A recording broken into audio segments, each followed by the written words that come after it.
मैं आपकी मौलमा शेख संजीदा। आज हम रियाजी में चौथा सबक मुसल्लस का इर्तिफा और वस्तानिया के बारे में समझेंगे। ये मुसल्लस है। मुसल्लस में 3 ज़िले और 3 ज़ाविये होते हैं। मुसल्लस के 3 रास्ते नुक्ते होते हैं, जिसे ए बी सी, जो हम नाम देते हैं ए बी सी, इन्हें राशि नुक्ता कहा जाता है। लेकिन आज का हमारा टॉपिक है इर्तिफा। इर्तिफा यानी ऊंचाई। अब हम एक मुसल्लस खींचेंगे और उसका नाम देंगे ए बी सी। ए से हम जो खत खींचते हैं उसका नाम हम देंगे पी, या कोई भी नाम दे सकते हैं। ज़रूरी नहीं कि मैं पी दूँ तो तुम भी पी दोगे, कुछ भी नाम दे सकते हो। तो ए राशि नुक्ते से जो खत होता हुआ आया है पी तक, और ये हमारा कायदा है बी सी।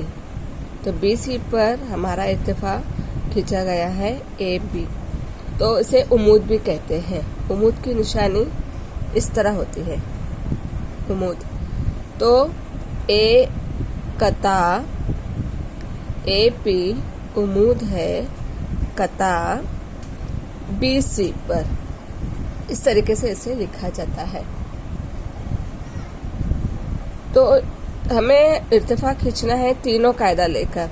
अब हमें बी सी पर हमने कायदा माना, तो बी सी को कायदा माना था और ए पी हमारा इर्तिफा हुआ था। अब ए सी को कायदा मानना है और यहाँ से हमें इर्तिफा खींचना है। तो मैंने यहाँ पर इसका नाम दे दी हूँ क्यू। तो कैसे करेंगे इसको? कता बी क्यू उमूद है कता ए सी पर, है ना। इसे कायदा कहा गया। अब हम कायदा ए बी को मानेंगे और सी से इर्तिफा खींचेंगे। इस तरीके से ये हमने इर्तिफा खींचे और इसका नाम दे दिए आर। तो इसको कैसे लिखेंगे? कता सी आर उमूद है कता ए बी पर। इस तरीके से हमारा जो 3 इर्तिफा होता है, और जहाँ पर एक तीनों इर्तिफा एक ही जगह पे कता होते हैं, उसे कहते हैं नुक्ते तराकस। क्या कहते हैं?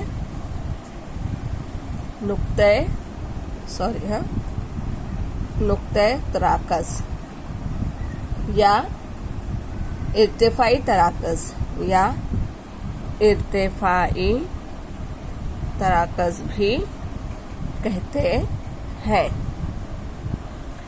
जिसे हम ओ से जाहिर करेंगे। ओ से जाहिर करेंगे। ये हमने इर्तिफा के बारे में पढ़ा, इर्तिफा के बारे में। अब हम वस्तानिया के बारे में पढ़ेंगे। वस्तानिया जो है वस्त से बना है। वस्त यानी दरमियानी। वस्त यानी दरमियानी। इसमें भी मुसल्लस होगा। ये मुसल्लस है, इसका नाम हमने दिए ए बी सी। जिस तरीके से इर्तिफा जो होता है यह वस्त में बीचों बीच नहीं आता है। इर्तिफा जो है मैं यहाँ पर बताती हूँ। जैसे ये इर्तिफा है, मैं लाइन इधर भी खींच सकती हूँ, इधर भी खींच सकती हूँ, इधर भी खींच सकती हूँ।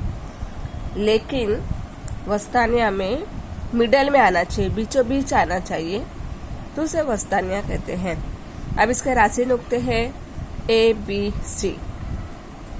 अब मैं ए से बी सी को कता मान के वस्तानिया खींचती हूँ बीचों बीच।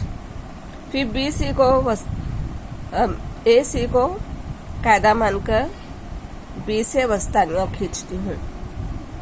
ए बी को कायदा मानकर सी से वस्तानिया खींचती हूँ।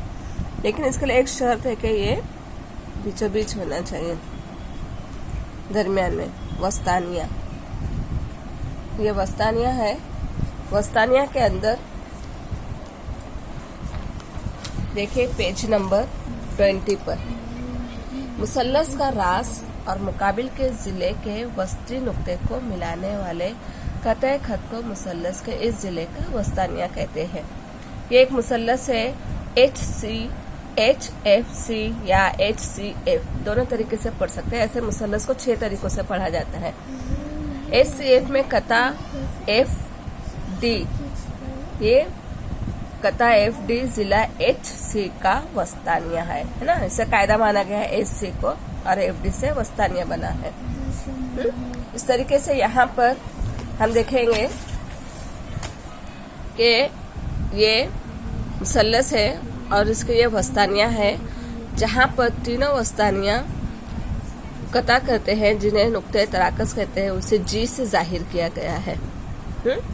अब इसके बाद हम अपने एक्सरसाइज पर आते हैं। इसमें एक ही एक्सरसाइज है 4.1। ये एक मुसल्लस दिया हुआ है, इसका नाम है LMN, ये इसका मेन नाम है। अब ये जो L राशि नुक्ता है, वहां से जो हमारा खत खींचा जा रहा है और उसका नाम बन जा रहा है LX, ये कायदा MN पर। तो इसमें पूछा है इर्तिफा किसे कहते हैं और वस्तानिया किसे कहते हैं।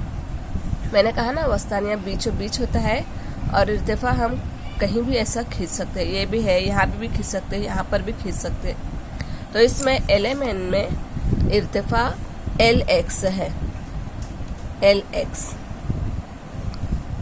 और वस्तानिया LY। जब एक साथ दो नाम आते हैं तो उससे पहले हम कता लगाते हैं। क्या लगाते हैं? कता। और एक नाम रहेगा तो नुक्ता लगाते हैं। ये हमारी खानापुरी हो गई, ये शक्ल की खानापुरी है। अब यहाँ पर टोटल 6 सवाल दिया है। हमें यहाँ पर हद्दा बनाना है, इर्तिफा खींचना है, मुनफरजा जाविया बनाना है। मैं एक बात बताना भूल गई, मुसल्लस की 3 किस्में होती है, हद्दा जाविया, कायमा जाविया और मुनफरजा जाविया। हद्दा जाविया 90 से कम होता है। हद्दा जाविया, हद्दा 90 से कम होता है, यानी अगर वो 89 भी हुआ तो हद्दा बन गया। फिर इसके बाद में है कायमा जाविया। कायमा जो है एग्जैक्ट 90 एंगल का होता है। और मुनफरजा जाविया जो होता है वो 90 से ज्यादा होता है, यानी अगर 91 भी हो गया तो वो मुनफरजा जाविया हो जाता है। तो यहाँ पर इसी तरीके से मुसल्लसों के नाम लेकर जाविया बनाना है, मुसल्लस बनाना है और उनके इर्तिफा वस्तानिया खींचना है। यहाँ पे 7वां क्वेश्चन दिया हुआ है, ये फिगर दिया हुआ है और इसके ऊपर खानापुरी दी हुई है।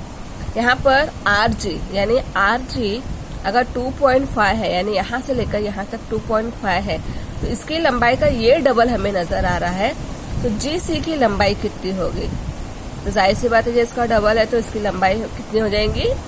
500, है ना। अगर BG की लंबाई 6 सम है तो BQ की लंबाई कितनी होगी? BG की लंबाई 6 सम है तो BQ की लंबाई कितनी होगी? तो ये देखो, ये जितनी लंबाई है उसका डबल ये है। तो यहाँ से यहाँ तक ये 6 है, तो 6 का आधा 3, तो 6 और 3 को मिलाएंगे तो कितना हो जाएगा? 9 सम। फिर यहाँ पे दिया हुआ है AP बराबर 6 सम। AP बराबर 6 सम, तो AG कितना होगा? तो ये देखो, ये पूरे की लंबाई 6 सम है, तो यहाँ से यहाँ तक इसका ये डबल नजर आ रहा है। तो समझो ये 2 सम है, तो ये 4 सम होगा। तो GP कितना होगा हमारा?